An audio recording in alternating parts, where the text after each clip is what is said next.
약간의 경제적인 부분은 좀 모자라더라도 어느 정도 사회적으로 인정받고 대우받을 수 있는 이런 부분들이 조금 더 활성화된다면, 그러니까 명예의 문제입니다. 이 명예가 조금 더 강조되면 결국은 현재와 같은 식의 시험 능력주의의 이 과도한 시험 능력주의는 조금 더 극복이 될 수가 있다고 생각하고요.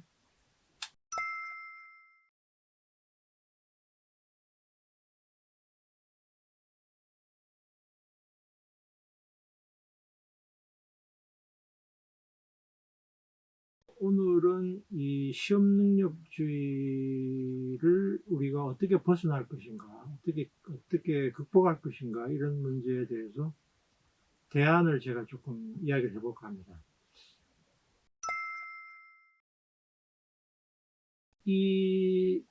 그렇게 대안을 이야기를 하려면 이 시험 능력주의가 왜 생겼나라고 하는 문제를 다시 우리가 한번 되돌이켜 봐야 되는데요.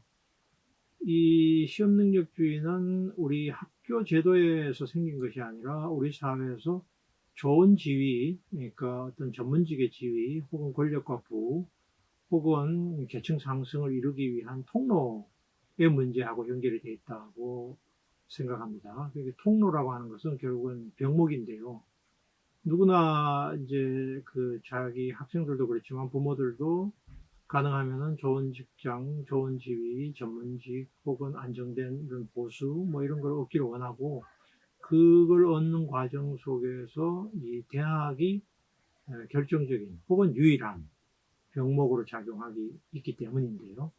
그 병목의 과부하가 일어나는 원인에 대해서도 우리가 이제 생각해 본다면, 다시 환기해 보면 그 병목은 아래로부터의 미는 힘, 즉 대학을 나오지 않은 사람, 또 산여제 대학의 그 상위권 대학 혹은 좋은 대학을 나오지 않는 사람이 우리 사회에서 겪어야 되는 여러 가지 불이익들, 차별들, 비인간적인 대우들, 위험들, 이런 것으로부터 탈출해야 되겠다라고 하는 그 탈출의 압력이 굉장히 강하다. 즉 노동천시와 관련이 되어 있다.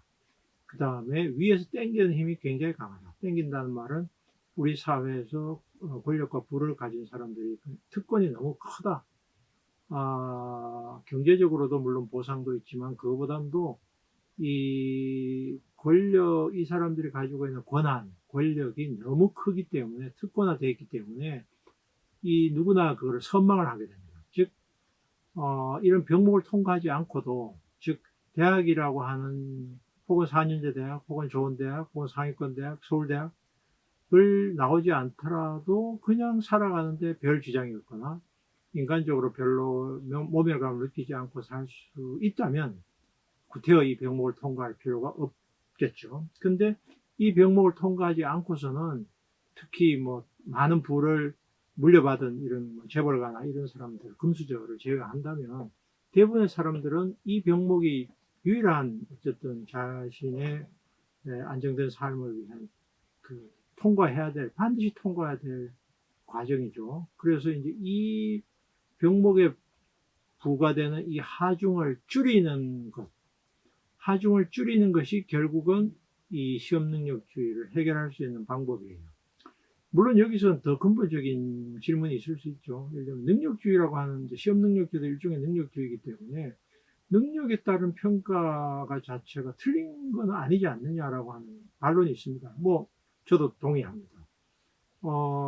능력과 실력에 대한 평가 외에 우리가 다른 방식으로 현대사회에서 사람을 평가하고 지위를 부여하거나 보상을 할 수 있는 뾰족한 방법은 없습니다. 사실.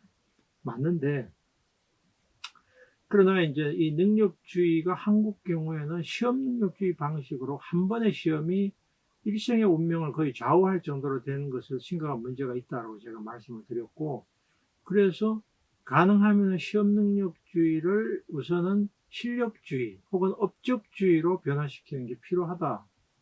그리고 그때 이제 실력주의나 업적주의도 과연 이 사람의 그 조건들, 자기가 타고난 조건이나 사회적 조건에 의해서 능력을 제대로 발휘할 수 없는 사람에게까지 기회의 평등뿐만 아니라 실질적인 어느 정도의 그 조건적 평등을 만들어야만 그런 조건 하에서는 능력주의가 강조될 수 있고 우리가 능력주의를 인정할 수 있는데, 그런 조건이 아니라면 능력주의는 하나의 이데올로기가 되고 어쨌든 승리자들의 도덕적 포장, 승리자들의 자기의 어쨌든 부와 명예를 정당화하는 이데올로기가 된다, 이런 측면이 있는 것이죠. 그래서 우선은 시험 능력주의로부터 벗어날 수 있는 몇 가지 방법에 대해서 제가 이제 생각을 해봤는데요. 대부분의 그동안의 역대 정부가 했던 가장 대표적인 방법은 입시제도 변화입니다. 대학 입시가 예를 들면 무슨 뭐 금수저 전형이니 뭐니 해가지고 결국은 돈 많은 사람들에게 유리하게 된다. 그러니까 어떻게 하면은 경제적으로 어려운 아이들도 똑같은 시험의 그 기회를 갖게 되느냐, 가질 수 있느냐, 이게 그동안의 주요 초점이고, 그래서 입시를 어떻게 공정하게 하느냐가 문제의 초점이었습니다.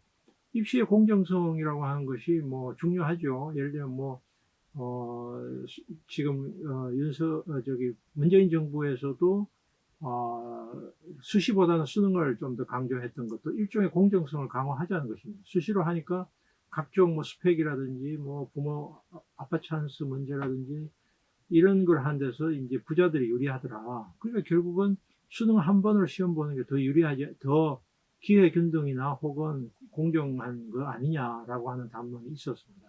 지금까지 수십 번 바뀐 우리나라 입시제도는 전부 다 이걸 둘러싼 거였어요. 그런데 수십 년 동안의 입시제도가 굉장히 많이 바뀌었는데 그 결과는 어떻습니까? 사교육이 결국 줄어들었느냐? 아니죠. 그래서 입시제도는 어떻게 바꿔도 이 문제는 절대로 해결할 수 없다. 첫 해에는 한두 해 정도는 약간 혼란이 오지만 그 다음에는 어쨌든 고액 과외를 시키거나 입시 정보에 빠른 이런 문화 자본이 있는 이런 부모들과 경제적 자본이 있는 부모들에게 유리한 쪽으로 간다. 그거는 불변의 법칙이었다. 그래서 결국은 제가 입시제도 이야기는 하지 않으려고 합니다. 입시제도를 바꾸는 것은 전혀 해결책이 아니다. 문제는 입시나 교육은 그 밖의 현실에 의해서 우리 사회의 거대한 권력 구조나 불평등 구조나 사회에 의해서 만들어진 것이기 때문에 그 결과로서 나오는 이 말하자면 치열한 경쟁이라고 하는 것을 완화시키지 않고서는 입시제도를 어떻게 바꿔도 해결책이 안 된다라고 하는 게 제 생각이고, 그래서 저는 우선은 1차적으로 우리가 생각할 수 있는 것은 제도개혁이, 입시 외의 제도개혁이 필요하고, 그 다음에는 조금 더 거시적인 구조개혁이 필요하고, 아주 장기적으로는 가치의 개혁도 필요하다고 보는 사람입니다. 제도개혁은 우리가 비교적 단기간에 그리고 어떤 정권에 따라서 시도해 볼 만한 것들입니다. 즉 대학 입시제도에서나 혹은 입사시험에서의 약간의 변형을 위한 시도들이 있습니다. 저는 블라인드 채용에 대해서 논란은 많지만 좀 더 보완을 해서 이쪽으로 가는 것은 좋다고 생각하고, 블라인드라는 말 자체도 사실은 없어져야 된다고 생각합니다. 즉 출신대학 자체를 아예 이력서에 아예 쓰지 말도록 그냥 해버리는 것을 일반화시키고, 그러자면 출신대학 말고 이 사람을 평가할 수 있는 다양한 기제가 있어야 되고 평가할 수 있는 다양한 잣대가 있어야 되겠죠. 당연히 블라인드 채용을 하려면 기업이 여기에 대해서 많은 투자를 해야 됩니다. 즉 자기들이 뽑을 만한 사람, 정말로 필요한 사람이 어떤 사람인가를 할 수 있는 직무평가, 그 다음에 그 기업의 이 사람의 이전의 이력들을 평가할 수 있는 여러 가지의 장치들이 필요한데, 그게 안 되기 때문에 한국의 기업들은 주로 이 학력 학벌에 과도하게 의존하는 것이죠. 그래서 이런 우선 각종 선발 과정에서의 이런 제도 개혁이 필요하고요. 예를 들면 UC 대학들, 미국의 캘리포니아 주립대학들은 23개 주립대학인데 여기서는 학생들의 반을 2년제 대학 편입생으로 뽑는 학교도 많고요. 그 다음에는 아예 퍼스트 제너레이션이라고 그래가지고 자기 집안에서 첫 대학 입학생들은 특혜를 줘가지고 뽑기도 합니다. 이게 뭡니까?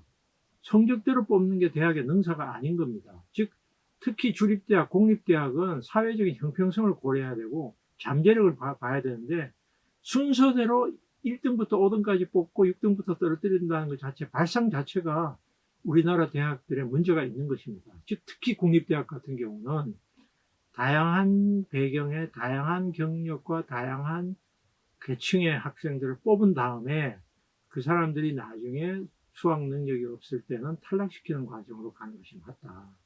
그래서 입시라고 하는 것이 꼭 성적 최우수자를 뽑는 것이 바람직한 것은 아니다. 네덜란드 같은 경우에도 의사를 뽑을 때 추첨으로 뽑습니다. 모든 지방자를 다 추첨하는 것은 아닙니다. 물론 일정한 수학 능력이 있는 2배수, 3배수를 뽑은 다음에 그렇게 뽑는 것입니다. 그런데 야, 그럼 내가 5등인데 7등 한 애하고 했는데 5등이 떨어지고 7등이 합격했다. 이거 불합리하지 않느냐? 불합리하지 않습니다. 왜냐? 7등하는 학생이 의사로서는 더 적임자일 수 있습니다. 5등과 7등의 차이는 0.1점 차이일 수가 있고요. 7등한 사람은 정말로 의사로서는 자기가 어떤 소명의식과 그다음 환자들에 대한 애정을 가진 사람일 수가 있는 겁니다. 전혀 불합리하지 않아요. 그러니까 성적대로 뽑는 것이 바로 그 사리의 최적임자를 뽑는다는 것 자체가 한국 사람들에게 이 과도하게 이 물신화된 성적 만능주의의 결과라고 하는 점을 우선 생각해 볼 필요가 있다. 대학 서열 구조가 더 근본적인 문제라고 저는 보고 있어요. 그래서 대학 서열 구조를 완전히 없애지는 못하지만 대학 서열 구조를 완화할 필요가 있다. 특히 지방국립대학이 적어도 80년대까지 가졌던 위상 정도라도 회복을 해야 된다. 그래야만 이게 사람들의 인재들이 다양하게 분포가 돼서 수도권 집중도 완화할 수 있고 그 다음에 상위권 대학에 대한 과도한 경쟁을 줄일 수 있다. 그래서 그 대학의 랭킹이나 이런 식의 한국식의 수직 서열 구조를 바꿔야 된다. 이 수직 서열 구조를 바꾸지 않는 한도 내에서는 어떠한 입시 개혁이나 학교 교육 개혁도 대체로는 실패한다. 그래서 학생들의 경쟁을 완화시키고 입시가 고등학교 교육을 덜 지배하도록 하기 위해서는 수직 서열 구조가 완화되어야 된다. 그러려면 저는 이것을 울퉁불퉁 서열이라고 부릅니다.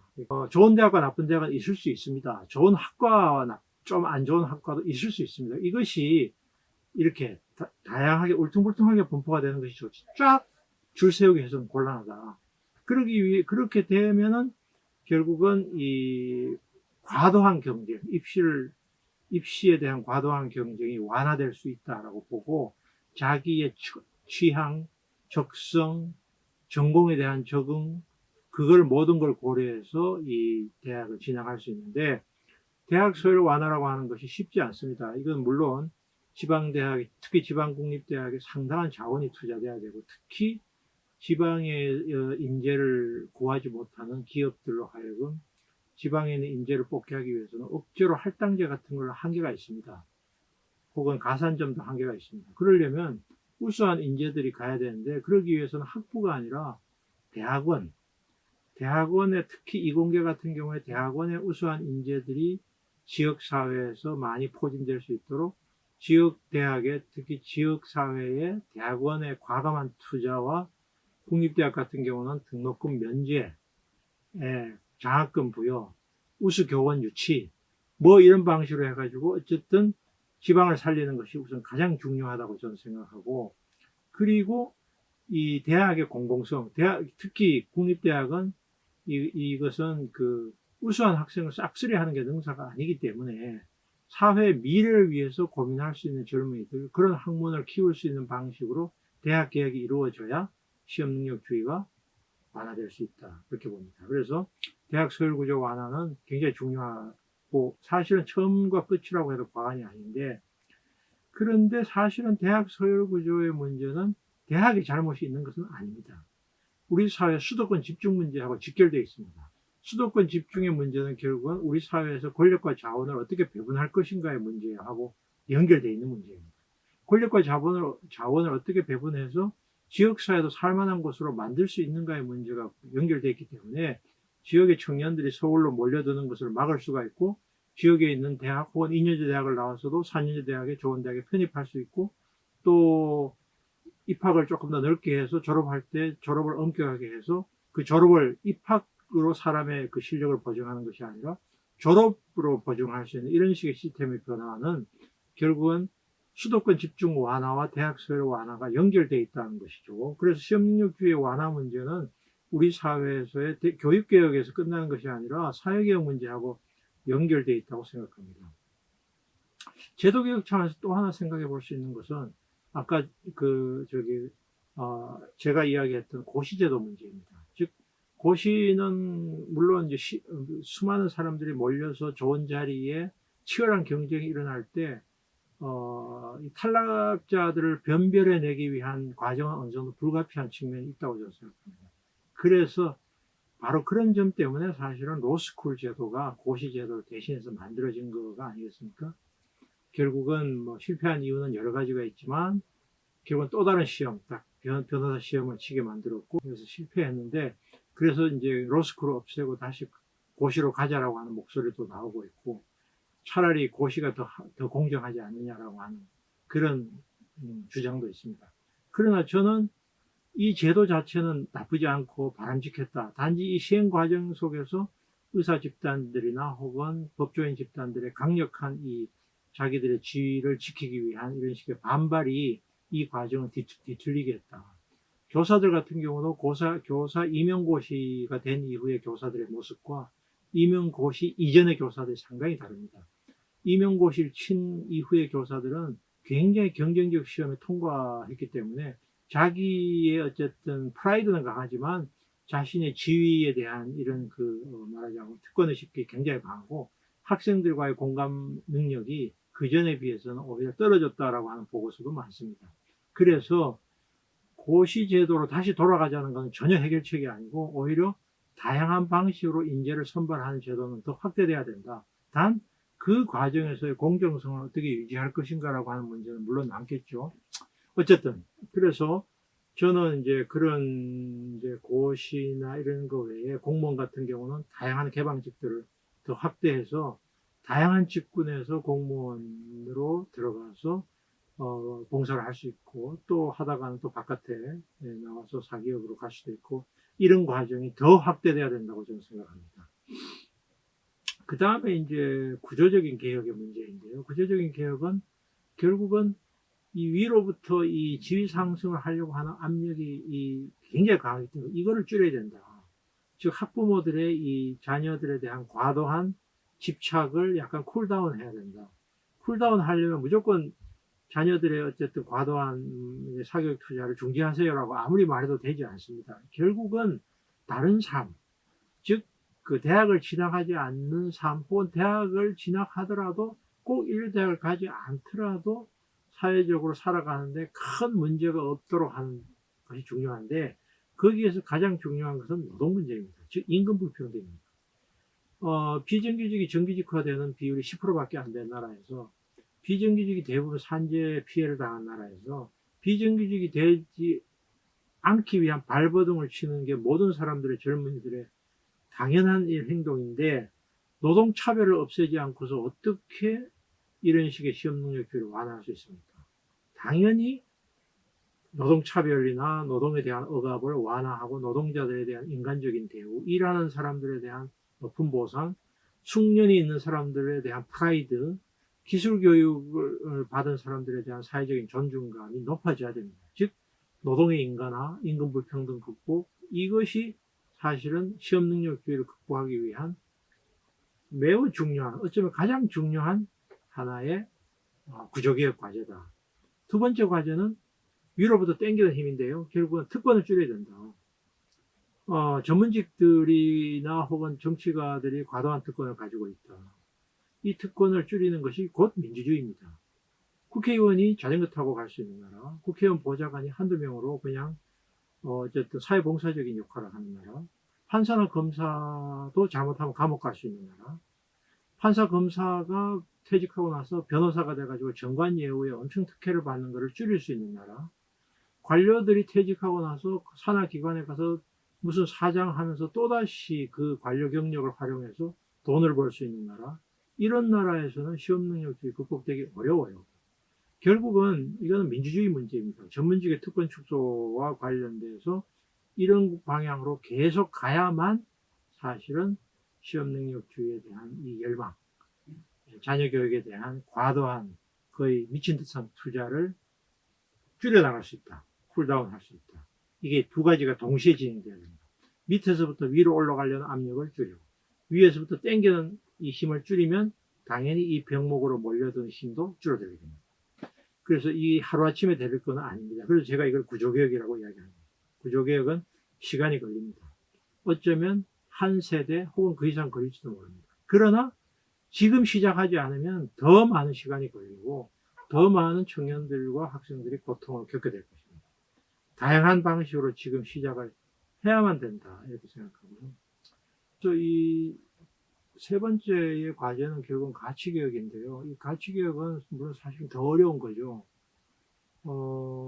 한국 사람들의 이 시험능력주의는 결국은 돈으로 귀결되는 것입니다. 그러니까 우리가 사실 좋은 사회라고 하는 것은 사회적 권위와 그 다음에 정치적 권력과 경제 권력이 분리되는 게 좋은 사회입니다. 그 돈을 가진 사람이 권력까지 갖게 되면 옛날에 김영삼 대통령이 이야기했듯이 그 사회가 문제가 있는 것이죠. 그런데 이게 우리 사회가 이제 이 최근 한 20년 사이에는 권력을 가진 사람이 돈까지 가지려고 하고 그 다음에 사회적인 존경이나 이런 부분들은 사람들이 무시하고 있죠. 경제적인 성공이 최종의 성공이 아니라는 것을 사람들에게 보여줄 수 있는 모델, 그런 식의 교육, 그러니까 언론의 보도 이런 것이 매우 중요하다고 생각합니다. 그래서 결국 한국은 굉장히 가치 기준이 단일한 나라가 돼버렸고 사실은 전 세계 모든 나라가 약간은 그렇지만 경제적인 성공이 최고의 혹은 최대의 모든 성공으로 귀결되는 과정 속에서는 이 경쟁이 훨씬 더 치열해지는 것은 너무나 당연한 것입니다.